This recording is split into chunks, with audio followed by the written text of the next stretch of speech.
মৃত্যুর পর আত্মা যায় কোথায়? দেবলোক নাকি যমলোক? জানেন কি এই দুই জগতের মধ্যে দূরত্ব ঠিক কতটা? আজকে আমরা এই বিষয়টাই জানব। জয় শ্রী মহাকাল, হর হর মহাদেব। সনাতন ধর্ম অনুসারে কর্মের ফল অনুযায়ী মৃত্যুর পর আত্মা যাত্রা করে এই দুই প্রধান জগতের দিকে, দেবলোক বা স্বর্গলোক পুণ্যাত্মাদের স্থানে, আর যমলোক বা নরক হলো পাপীদের গন্তব্য।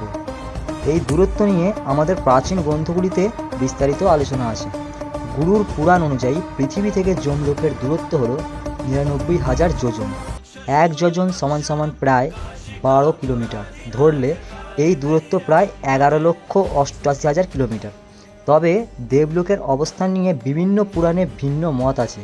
কেউ মনে করেন এটি স্বর্গীয় গ্রহগুলিতে অবস্থিত, আবার কারো মতে উচ্চতর লোক বা ঊর্ধ্বলোক এর অংশ। দূরত্ব যাই হোক, মূল কথা হলো এই সব দূরত্ব কেবল ধর্মের ভেদাভেদ মাত্র। আপনি কি মনে করেন কমেন্ট করে জানাবেন। জয় শ্রী মহাকাল, হর হর মহাদেব।